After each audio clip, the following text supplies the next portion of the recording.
So we're on Davos day 3, or is it day 2? How does it work? I think they have 2 days of a main event, which was like Monday and Tuesday, but there's still stuff going on all week. As we know, the hookers in Davos are overbooked.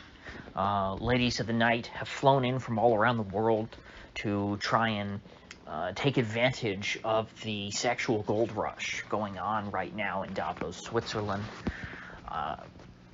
These very, very moral and upright elites all cheating on their wives, as if they weren't looking clownish enough. And I have to say, after what I said yesterday, my cautious optimism about how this year really feels different, it really feels like Davos is being seen by most people as a clown show, and that it's getting more coverage in the media than ever, I'm going to double down on that. And in fact, I think that their message, what they believe, even their core front policies, sort of the window dressing that they put over their power grab, I think that all of that is losing. The fact that if you look at the polls, and I'm not citing any particular numbers here, but there's polling done on this all the time, the amount of people in the United States who consider climate change to be, one of their biggest issues, or who even think that climate change is a problem at all, after these decades and decades of propaganda, which really go back to the 1970s, it's remarkable.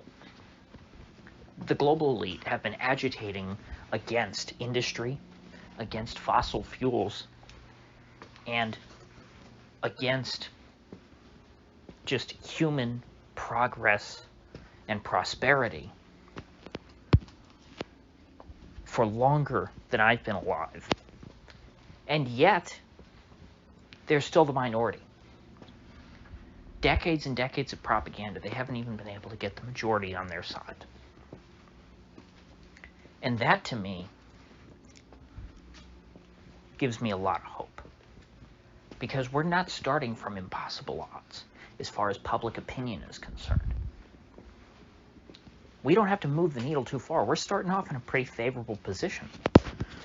All we have to do is convince enough people to create such an overwhelming supermajority that the global elite are unable to use these unpopular ideas as cloaks for their real agenda.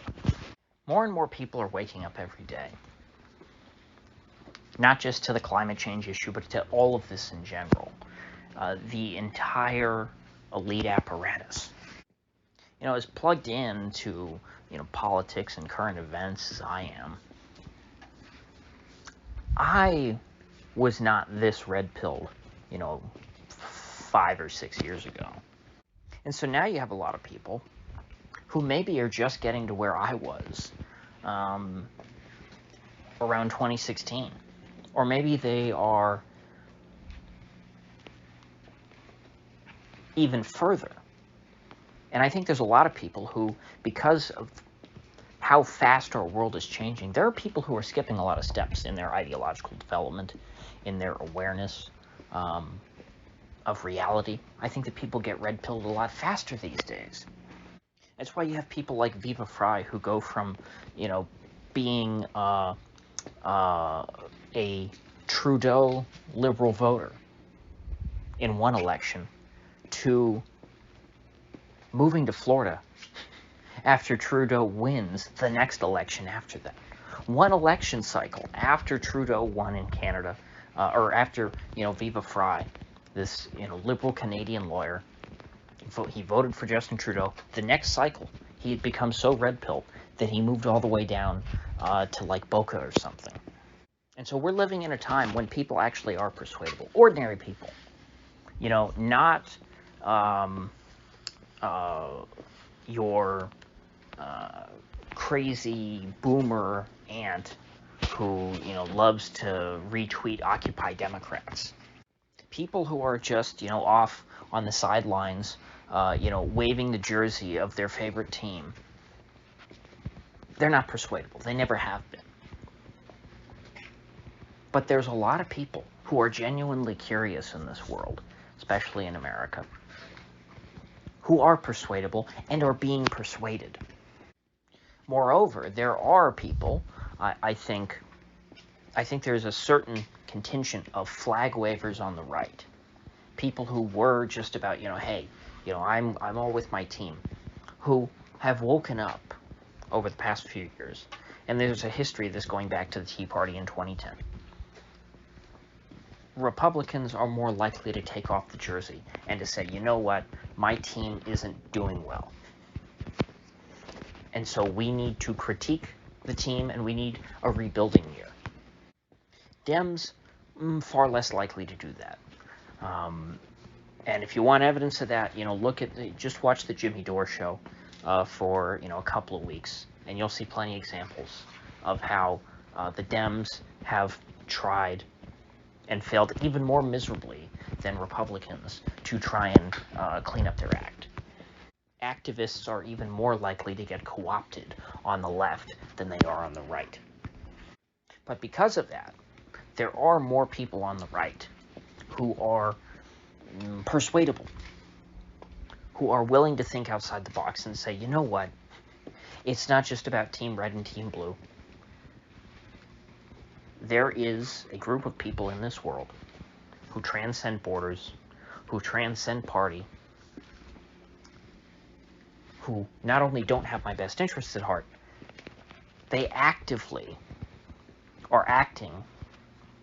Wait, that's kind of redundant. Actively acting. I'll just say they're acting in direct opposition to your interests, to my interests. And these are the people who should be the focus of our ire. Not your local Democrat congressman, who is a bad guy, but he's a puppet. Same thing is true with your local Republican congressman or congresswoman, in the case of Maria Elvira Salazar, who, of course, is attending the World Economic Forum this week. Or if you got, like, Dan Crenshaw or Mike McFaul, all of these people are puppets of the big boys. These are the actors who are invited to Davos to get their marching orders, essentially, and to be put through exercises where they repeat the propaganda, where they reinforce the conditioning. Maria Elvira Salazar does not represent the people of Miami. She represents the people of Davos. She made that abundantly clear today, or this week. Same with Joe Manchin. Joe Manchin, for better or for worse, he is the property of the highest bidder. Sometimes the highest bidder is somebody I like. Sometimes the highest bidder is somebody I really, really hate. Most of the time, it's somebody I hate. And so I think we're winning. I think that people need to keep this up. I think that it's good that more and more people are covering Davos. I hope that a similar thing happens with Bilderberg, which I meant to mention yesterday, but I didn't. The other secret society, the more secret society. Bilderberg is kind of like Davos on steroids, as far as it's super secretive, and they don't put anything out in public. But it's a gathering of, frankly, especially this year, even more powerful people, because so many people are afraid, I think, because of the public backlash of going to Davos. I think Elon Musk is among them. Musk continues to trash Davos on Twitter, distancing himself from them. And I think that this is going to become more and more the mainstream position, to the point that perhaps something like Davos will have to be created again, or they'll just completely go underground, and it will, come in the form of things like Bilderberg. But if that does happen, if the Davos regime, which actually I shouldn't call it that, if the Davos Association, the World Economic Forum, if they collapse and go back into the underground, their ideas won't disappear. The cancer of the World Economic Forum will continue to spread. It'll just be in a different form.